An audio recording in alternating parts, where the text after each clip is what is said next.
አይናችሁን በዝግታ ጨፍን አድርጋችሁ ያንን የተለመደ ልብን የሚያሳርፍ የጠዋት ጊዜ አስቡት። ከእንቅልፋችሁ ስትነቁ ቤቱን የሞላው የዕጣን ጢስና አዲስ የተቆላ ቡና መዓዛ አፍንጫችሁን መጥቶ ይመታዋል። መሬት ላይ የተነጠፈው የቄጠማ ጠረን ከሰል ማንደጃው ላይ ቀስ ብሎ ከሚንገበገበው እሳት ጋር ተቀላቅሎ የልጅነት ትዝታን፣ የቤተሰብ ሙቀትና የሀገር ባልያል። እናቶቻችን በጥንቃቄ እርጥቡን የቡና ፍሬ በማጠብ ይጀምራሉ። ከዚያም በብረት ምጣድ ላይ እያማሰሉ ቀለሙ ወደ ጥቁር ቡናማ እስኪቀየር ዘይቱ ፈንጥቆ እስኪወጣ ድረስ በእርጋታ ይቆሉታል። የቡናው ጭስ በክፍሉ ውስጥ ሲዘዋወር አየሩን በበረከት ይሞላዋል። በመቀጠልም የሙቀጫና ዘንዘናው ሪትም ይሰማሉ። ዱብ እያለ ቡናው ይወቀጣል። ጥቁር አፈር የምትመስለው ቆንጆዋ ጀበና በእሳቱ ዳር ተቀምጣ ትንፋሃን እስክታወጣ ድረስ በጉጉት እንጠብቃለን። ግን አንድ ጥያቄ ጠይቃችሁ ታውቃላችሁ? ዛሬ ዓለም በጣም ቸኩሏል። ሰዎች ጠዋት ሲነቁ እንቅልፍ እንዲለቃቸው ብቻ ብለው ቡናን በማሽን አፍልተው በወረቀት ኩባያ ይዘው እየሮጡ ይጠጣሉ። ቡና ለእነሱ የኃይል ምንጭ፣ ፈጣን ማነቃቂያ ብቻ ነው። ለእኛ ለኢትዮጵያውያን ግን ለምንድን ነው ቡናን በፍጥነት ከመጠጣት ይልቅ ይህን ሁሉ ረጅም ሰዓት ወስደን አጥበን ቆልተን ሞቅተን በጀናፍን ሳይንጣው? ለምንድን ነው አንዱን ስኒ ብቻ ጠጥተን የማነሳው? አቦልቶና በረካ ብለን ጊዜያችንን ሰጥተን ከጎረቤትና ከቤተሰብ ጋር ተቀምጠን የምንጠጣው ለምንድን ነው? ይህ የቡና ማፍላት ሥርዓት ዝም ብሎ ልማድ ብቻ ነው ወይስ ከጀርባው ጥልቅ የሆነ ከማንነታችን ጋር የተሳሰረ ምስጢር አለው? በዚህ ዝግታ በተሞላው የቡና ሥርዓት ውስጥ አባቶቻችን እና እናቶቻችን የደበቁት ትልቅ ጥበብ አለ። ዛሬ ወደዚህ ጥንታዊና ውብ ታሪክ አብረን እንጓዛለን። የጀበናው ትንፋሽና የዕጣኑ መዓዛ እኛን እየመራ የቡና ሥርዓታችንን እውነተኛ ትርጉም እና የመነጨበትን ምስጢር አብረን እንፈትሻለን። ታዲያ ይህ ሁሉ ጥልቅ ሥርዓት፣ ይህ ሁሉ መከበር ከየት መጣ? የመጀመሪያው የቡና ፍሬስ እንዴት ተገኘ? ይህን የሁላችንን ጥያቄ ለመመለስ በጊዜ ወደ ኋላ ተመልሰን በደቡብ ምዕራብ ኢትዮጵያ ወደሚገኘው ጭጋግ ወደ ለበሰውና እጅግ ለምለም ወደ ሆነው የካፋ ደን መጓዝ አለብን። አየሩ ቀዝቀዝ ያለና የጠዋት ጤዛ በቅጠሎች ላይ የሚያንጸባርቅበት ጊዜ ነው። የካፋ ደኖች በጸጥታ ተውጠዋል። የሚሰማው የወፎች ዝማሬና የዛፍ ቅጠሎች በነፋስ ሲወዛወዙ የሚያሰሙት ሹክሹክታ ብቻ ነው። በዚህ የተረጋጋና ሰላማዊ አካባቢ ካልዲ የተባለ አንድ ወጣት እረኛ ፍየሎቹን ያሰማራል። ካልዲ ከትልቅ ዛፍ ጥላ ስር ተቀምጦ ዋሽንቱን ቀስ ብሎ እየነፋ ይቆምብናይተ። አንድ ቀን ግን ይህ የተለመደ ጸጥታ በትንሹ ተቀየረ። ሁሌም ቀስ እያሉ የሚግጡት ፍየሎቹ ዛሬ ግን ያልተለመደ ንቃት ታይቶባቸዋል። ወደ ላይ ይዘላሉ፣ እርስ በርስ ይሯሯጣሉ። ልክ በውስጣቸው አዲስ ደስታ እንደተፈጠረ ሁሉ ይቦርቃሉ። ካልዲ ዋሽንቱን መነፋት አቁሞ በግርምት ተነስቶ ተመለከታቸው። ፍየሎቹ ከአንድ ለምለም ቁጥቋጦ ላይ ደማ የሆኑት። ካልዲ ቀስ ብሎ ወደ ቁጥቋጦ ተጠጋ። ቀይ ፍሬዎቹን በእጁ ዳሰሳቸው። እሱም ከፍሬው ቀንጥሶ አፉ ውስጥ ከተተው። መጀመሪያ ላይ ትንሽ መራራ ጣዕም ቢኖረውም ወዲያው ግን ውስጡን ደስ የሚል ስሜት፣ አዲስ ጉልበትና ንጹሕ ንቃት ሞላው። የጠዋቱ እንቅልፍና የሰውነቱ ድካም ሁሉ በአንዴ ተመፋምሮ ብሩህ ሆነ። ያቺ ጸጥተኛ ቅጽበት፣ ያች በካፋ ደን ውስጥ የተከሰተችው አነስተኛ አጋጣሚ ዓለምን ለዘላለም የምትቀይር የቡና ታሪክ መጀመሪያ ነበረች። ቡና የሚለው ስም ራሱ ከዚሁ መነሻው ካፋ ከሚለው አካባቢ ስም ጋር የተያያዘ እንደሆነ ይነገራል። ነገር ግን ይህች በጫካ የተገኘች አንዲት ቀይ ፍሬ እንዴት ወደዚያ ወደምናውቀው እናቶቻችን በክብር ወደሚያፈሉት ጥልቅ ታዲያ ይህ በጫካ ውስጥ በእረኛው ጓዳ የተገኘ ተራ የዱር ፍሬ እንዴት የኢትዮጵያውያን የዕለት ተዕለት ኑሮና የማንነታችን መገለጫ ወደ ሆነው የቡና ማፍላት ስነ-ስርዓት ሊለወጥ ቻለ? እንዴት እስከ ገዳማት ጸጥታ ወደ ቤተሰብ ደማቅ ጉልቻ ሊሻገር ቻለ? የዚህ ጥያቄ መልስ የሚገኘው በጥንታውያን የኢትዮጵያ ገዳማት እርጋታና መንፈሳዊ ድባብ ውስጥ ነው። መነኮሳቱ የቡናን አስደናቂ የማንቃት ኃይል ከተረዱ በኋላ ሌሊቱን ሙሉ በጸሎት ሲተጉና ማህሌት ሲቆሙ እንቅልፍ እንዳያሸንፋቸው ይጠቀሙበት ጀመር። በዚያ በጭር ባለው የሌሊት ክፍለ ጊዜ የጧፉ ብርሃን ብቻ በሚንቦገቦግበት የቤተ ክርስቲያን ቅጥር ግቢ የቡናው ደስ ሰማይ ይነን ነበር። ቡና ለመነኮሳቱ ዝም ብሎ መጠጥ ሳይሆን መንፈሳዊ ትኩረትን የሚሰጥና ከፈጣሪ ጋር በሚያደርጉት ኅብረት ውስጥ አጋር የሆነ ጸጋ ነበር። ነገር ግን ይህ ድንቅ የተፈጥሮ ስጦታ በገዳማቱ አጥር ብቻ ተወስኖ ሊቀር አልቻለም። ቀስ በቀስ መንፈሳዊውን እርጋታ እንደያዘ ከገዳሙ ጸጥታ ወደ ደማቁ የቤተሰብ ጉልቻ ተሸጋገረ። እናቶቻችን ይህንን መጠጥ ወስደው የፍቅር፣ የሰላምና የአንድነት ተምሳሌት አደረጉት። የቡና ፍሬውን በብረት ምጣድ ላይ አድርገው በእሳት ሲያምሱት የሚወጣው ጢስ እንዲሁም በሙቀጫና ጎረቤትን በክብር የሚጠራ የእንግዳ ተቀባይነት ጥሪ ሆነ። አሁንም ወደ መነሻ ጥያቄያችን ስመለስ ይህ ስነ ስርዓት በየቤታችን ለምን በዝግታ በትዕግስትና በታላቅ ክብር ይከናወናል?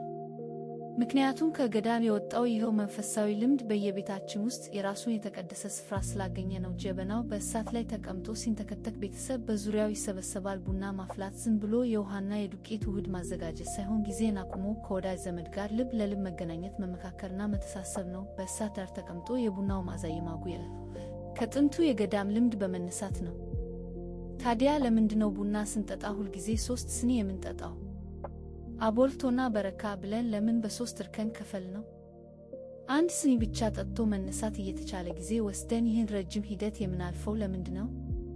ይህን ጥያቄ ለመመለስ ወደ ቡናው ማዕድ ጠጋ ብለን ሂደቱን በዝግታ እንመልከት። ጥሬው ቡና በውሃ ሲታጠብ የሚሰማው ሻካራ ድምፅ ከዕጣኑ ጢስ ጋር ተዋህዶ መንፈስን ያረጋጋል። የብረቱ ምጣድ ላይ ቡናው ሲቆላ ቀለሙ ከነጭ ወደ ወርቃማ ከዚያም ወደ ጥቁር ቡናማ ሲለወጥ የቤቱ ድባብ በጣፋጭ ጠረን ይሞላል። እናቶቻችን የተቆላውን ቡና እያጨሱ ቤት ውስጥ ሲያዘወትሩት በጀበናው ውስጥ ፈልቶ ሲንተከተክ የቡናው ሥርዓት ትዕግስትን ያስተምረናል። ጀበናው ከፍ ተደርጎ ወደ ስኒዎቹ ሲቀዳ የሚሰማው ዜማ የራሱ የሆነ ውበት አለው።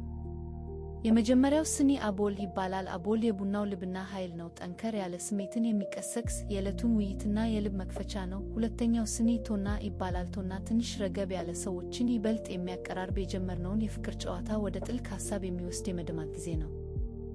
ሦስተኛውና የመጨረሻው ደግሞ በረካ ነው። በረካ ማለት ምርቃት፣ ጸጋ እና ሰላም ማለት ነው። ታዲያ 3ቱ ስኒዎች ለምን አስፈለጉ ለሚለው ጥያቄ መልሱ እዚህ ላይ ነው። በዚህ ፈጣን በሆነ ዓለም ውስጥ የቡና ሥርዓታችን ፍጥነታችንን ቀንሰን እርስ በርስ እንድንተያይ ያደርገናል። ቡና መጠጣት የጥማት ማርከሻ ብቻ አይደለም፣ የሰው ልጅ ከሰው ልጅ ጋር የሚያደርገው ረጋ ያለ የነፍስ ጉዞ ነው። ከአቦል ጀምረን በበረከት ውስጥ ተዋደንና ተመርቀን እንድንለያይ የተሠራ ጥልቅ የሆነ የፍቅር ጥበብ ነው።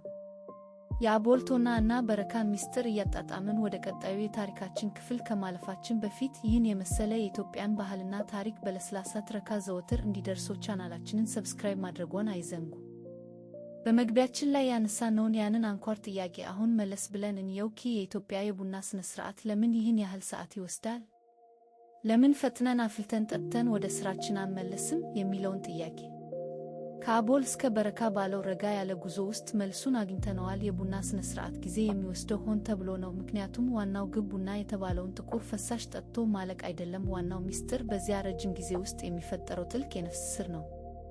በዚህ በሚጣደፍና እረፍት ባጣ ዓለም ውስጥ የቡና ሥነ ሥርዓት ጊዜን ገትሮ የሚያቆም ድንቅ ጥበብ ነው። ቄጤማው ሲጎዘጎዝ፣ ዕጣኑ ሲጨስና ጀበናው በከሰል እሳት ላይ ሲንተከተክ ሰዎች ከዕለታዊ ሩጫቸውና ከጭንቀታቸው ቆም ይላሉ። ጎረቤት ከጎረቤት፣ ቤተሰብ ከቤተሰብ ጋር ክብ ሰርቶ ይቀምጣል። የጀበናው ሹክሹክታና የዕጣኑ መዛምሮ ያወፍታል። ይህ ሰዓት የልብን ለማጫወት፣ የተቋጠረውን ለመፍታት እና የሻከረውን ለማለስለስ የተፈጠረ የሰላም መድረክ ነው። ቡናው ቀስ ብሎ ሲፈላ በሰዎች መሃል ያለው ግድግዳም አብሮ ቀስ ብሎ ይፈርሳል። የተጣላ ይታረቃል፣ ያዘነ ይጽናናል፣ የራቀ ይቀርባል። ማንም ሰው ብቻውን አይጠጣም፣ ማንም ሰው ሐዘኑን ብቻውን አይሸከምም። አንድ ሲኒ ቡና ለመጠጣት የምንጠብቀው ሰዓት ትዕግስትን ያስተምረናል። በሦስተኛው ዙር በበረካ ላይ ስንደርስ በቤቱ ውስጥ የሚሞላው የቡናው ሽታ ብቻ ሳይሆን የተረጋጋ ሰላምም ጭምር ነው። ያ በመግቢያችን ላይ የጠየቅነው ለምን ይዘገያል የሚለው ጥያቄ መልሱ አጭር እና ግልጽ ነው። ሰላም ጊዜ ስለሚፈልግ ነው። የሰዎችን ልብ ለማገናኘት ትዕግስት ስለሚያስፈልግ ነው። ቡና ማፍላት ሰላምን ማፍላት ነው። አብሮ መጠጣት ደግሞ ፍቅርን መጋራት ነው። ታዲያ ለአንዲት ሲኒ ቡና ለምን ይህን ያህል ሰዓት እንወስዳለን? የዚህ ሁሉ ዝግጅት፣ የዚህ ሁሉ ጥበቃ ትክክለኛው ትርጉም ምንድን ነው? መጀመሪያ ላይ ያነሳነው ጥያቄ የመጨረሻው መልስ የሚገኘው እዚህ በሦስተኛው ስኒ ላይ ነው። ይህ ስኒ በረካ ይባላል። በረካ ማለት በረከት፣ ምርቃት፣ የሰላም መቋጠሪያ ማለት ነው። የመጀመሪያው ስኒ አቦል የነበረውን ንቃተ ህሊና፣ ሁለተኛው ስኒ ቶና ያመጣውን የሐሳብ መለዋወጥ አልፈን እዚህ በረካ ላይ ስንደርስ ሁሉም ነገር ይረግባል። በማንደጃው ላይ ያለው ቀይ ከሰል እንዳዱን አብርዶ ወደ ነጭ አመድነት እየተቀየረ ነው። ክፍሉም ሞልቶት የነበረው ነጭ የዕጣን ጢስም ቀስ እያለ እየተነነሰና ጣፋጭ መዓዛው ብቻ በአየሩ ላይ ይንሳፈፋል። የሰዎቹም ጨዋታ ረገብ እያለ የቤቱ ድባብ ወደ ጥልቅ ጸጥታና እርጋታ ይለውጣል። የቡናው ሥነ ሥርዓት ትክክለኛው ትርጉም ይሄው ነው። ጊዜም ማቆም፣ ከዕለት ተዕለት ሩጫ ራስን ማግለል እና ከወዳጅ ዘመድ ጋር በመሆን ነፍስን ማሳረፍ የወሰድነው ረጅም ሰዓት ዝም ብሎ ቡና መጠበቅ አልነበረም፣ መንፈስን የማደስ የመፈወስና የፍቅር ሂደት እንጂ። አሁን የዕጣኑ መዓዛ እየረገበ የቡናውም ሥነ ሥርዓት ወደ ማብቂያው ሲደርስ የእርስዎም የማረፊያ ጊዜ ደርሷል። ዓይኖችዎን በቀስታ ይክደኑ። የዚህን ጥንታዊና የተከበረ ባህል ሰላም ወደ ልቦናው ያስገቡ። ልክ እንደ በረካ ስኒ የዛሬው ምሽቶ በበረከትና በጸጥታ የተሞላ ይሁን። ይህ የቡና ታሪካችን ሰላምን ካመጣልዎት ከእኛ ጋር እዚሁ ያርፉ። ለተጨማሪ ውብና አረጋጊ የኢትዮጵያ ታሪኮች አራዳ ፍሊክስን ሰብስክራይብ በማድረግ ቤተሰብ ይሁኑ። አሁን ግን በሰላም ያርፉ። ደህና አደሩ።